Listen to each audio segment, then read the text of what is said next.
नमस्कार दोस्तों, स्वागत है आपका द ग्राउंड रिपोर्ट में। मैं हूं समीर आत्मज मिश्र। मंगलवार को 11 राज्यों और केंद्र शासित प्रदेशों की 93 सीटों पर मतदान हो रहा था और उधर हरियाणा में सत्तारूढ़ बीजेपी सरकार को समर्थन दे रहे 3 निर्दलीय विधायकों का मन बदल गया और उन्होंने सरकार से समर्थन वापस ले लिया।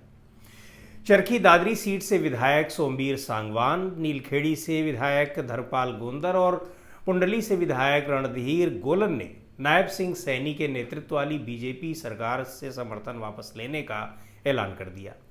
मंगलवार को इन तीनों विधायकों ने बीजेपी सरकार से समर्थन वापसी का ऐलान करने के लिए रोहतक में बाकायदा एक प्रेस कॉन्फ्रेंस बुलाई। इस प्रेस कॉन्फ्रेंस में हरियाणा के पूर्व मुख्यमंत्री और कांग्रेस नेता भूपिंदर सिंह हुड्डा और हरियाणा प्रदेश कांग्रेस कमेटी के प्रमुख उदय भान भी मौजूद थे। यानी ये साफ तौर पर था कि ये हरियाणा के ये जो तीनों विधायक हैं ये हरियाणा कांग्रेस के प्रदेश कांग्रेस के संपर्क में हैं और अपना समर्थन बीजेपी से लेकर के और कांग्रेस को दे रहे हैं। तीनों निर्दलीय विधायकों ने बीजेपी नेतृत्व वाली सरकार से समर्थन वापसी की घोषणा तो की, उसी प्रेस कॉन्फ्रेंस में इन्होंने कांग्रेस को समर्थन देने की भी घोषणा की। यानी एक तरफ बीजेपी से समर्थन वापसी की घोषणा और दूसरी तरफ कांग्रेस को समर्थन देने की घोषणा।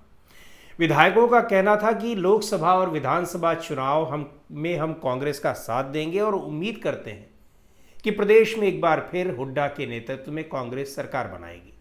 यानी अब ये पूरी तरीके से कांग्रेस पार्टी का समर्थन कर रहे हैं। ये भी बड़ी अद्भुत सी बात है। 25 मई को छठे चरण में हरियाणा में लोकसभा चुनाव होने हैं।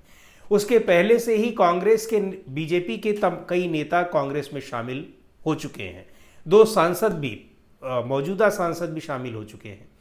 वीर चौधरी बीरेन्द्र सिंह कांग्रेस पार्टी में शामिल हुए, जो कि बीजेपी में चले गए थे 2014 में। पहले कांग्रेस पार्टी में ही थे, यानी उन्होंने अपनी घर वापसी की। तो ये जो 3 निर्दलीय विधायक हैं, इनका सरकार से समर्थन वापस लेने के बाद एक तो सरकार अल्पमत में आ गई है, वो झटका तो लगा ही। दूसरे कांग्रेस पार्टी को अब ये समर्थन दे रहे हैं, तो ये और बड़ा झटका है, वो भी लोकसभा चुनाव से ठीक पहले। समर्थन वापसी की वजहों की चर्चा करते हुए इन विधायकों का कहना था कि मुद्दे तो तमाम थे जिससे सरकार से नाराज चल रहे थे, लेकिन किसानों का मुद्दा सबसे अहम था जिसकी वजह से समर्थन वापस लिया गया है। ऐसा इन तीनों विधायकों का कहना था। वहीं हरियाणा प्रदेश कांग्रेस कमेटी के अध्यक्ष उदय भान का कहना था कि नायब सिंह सैनी सरकार अब अल्पमत में आ गई है, इसलिए मुख्यमंत्री को खुद इस्तीफा दे देना चाहिए, नहीं तो राज्यपाल को चाहिए कि वहां राष्ट्रपति शासन की सिफारिश कर दें और चुनाव कराएं। हालांकि बीजेपी का कहना है कि कांग्रेस सिर्फ भ्रम पैदा कर रही है, भ्रम फैला रही है। किसी तरह से वहां कोई राजनीतिक संकट नहीं है, अल्पमत में सरकार नहीं है। अभी 2 महीने पहले ही सरकार ने बहुमत वहां पर साबित किया है, जब मनोहर लाल खट्टर सरकार हटी थी और नायब सिंह सैनी सरकार ने नई वहां पे कार्यभार संभाला था, शपथ ली थी। और जब भी जरूरत पड़ेगी तो बीजेपी सरकार वहां बहुमत साबित कर देगी। हरियाणा विधानसभा की स्थिति को देखें, यानी वहां पर जो राजनीतिक दलों की विधायकों की संख्या को देखें तो 90 सदस्यीय विधानसभा है, लेकिन 2 सीटें अभी खाली हैं। तो 88 सदस्यीय जो मौजूदा विधानसभा है, इसमें 40 विधायक भारतीय जनता पार्टी के हैं, 30 कांग्रेस के हैं और 10 विधायक जेजेपी के हैं। 7 निर्दलीय विधायक हैं और इसके अलावा कुछ एक दूसरी पार्टियों के विधायक हैं। पहले क्या हुआ कि जेजेपी पार्टी के विधायक, जो दुष्यंत चौटाला की पार्टी है, उसने समर्थन वापस लिया और अब निर्दलीय विधायकों की समर्थन वापसी के बाद नायब सिंह सैनी सरकार निश्चित तौर पर अल्पमत में आ गई है। बीजेपी को जिन निर्दलीय विधायकों ने समर्थन दिया है, उनमें से कुछ ने इस्तीफा दे दिया है और वो लोकसभा का चुनाव लड़ रहे हैं।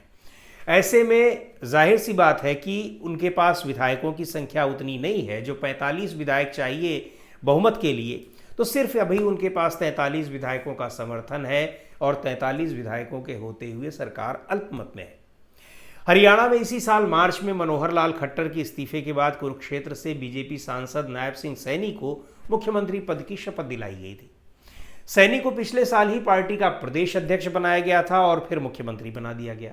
माना जा रहा है कि अभी कुछ और निर्दलीय विधायक कांग्रेस के संपर्क में हैं और जल्दी ही सरकार से समर्थन वापसी की घोषणा वो भी कर सकते हैं।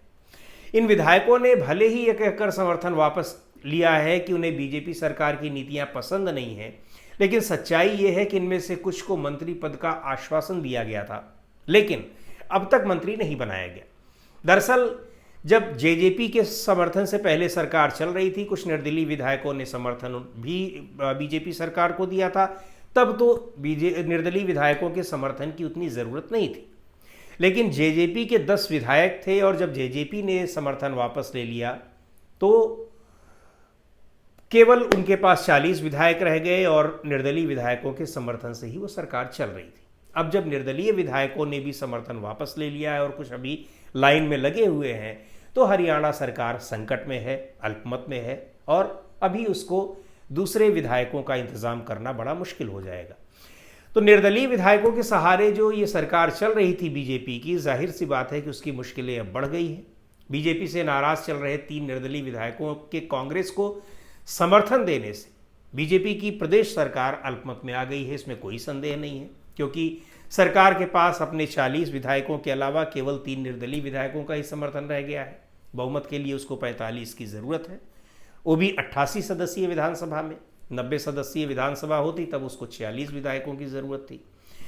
हरियाणा में 25 मई को छठे चरण के लोकसभा चुनाव भी हैं। जैसा अभी बताया हमने, पार्टी के भीतर आंतरिक संघर्षों से बीजेपी वैसे ही जूझ रही है। कई पार्टी के नेता पार्टी छोड़कर के कांग्रेस में शामिल हुए हैं, दूसरे दलों में गए हैं।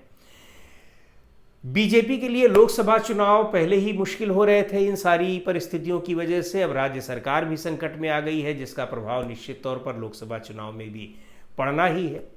2 दिन पहले ही राजस्थान और हरियाणा में लोकसभा चुनाव का टिकट न मिलने से नाराज बीजेपी नेता कुलदीप बिश्नोई भी बगावत के मूड में दिख रहे हैं। इसके अलावा कई और भी नेता हैं जो मंत्री न बनाए जाने से या फिर टिकट न पाने से नाराज चल रहे हैं। अब देखना यह है कि उनकी नाराजगी किस स्तर तक पहुंचती है और हरियाणा की जो राज्य सरकार है बीजेपी के नेतृत्व वाली, वो कितने दिनों तक बनी रह सकती है। तो आज के इस वीडियो में इतना ही। अगले वीडियो में फिर मिलेंगे एक नए विषय के साथ, एक नए मुद्दे के साथ। द ग्राउंड रिपोर्ट के यूट्यूब चैनल को आपने अब तक सब्सक्राइब न किया हो तो ज़रूर कर लें। हमारे वीडियोस को लाइक करें, शेयर करें और अपने सुझाव भी हमें ज़रूर भेजें।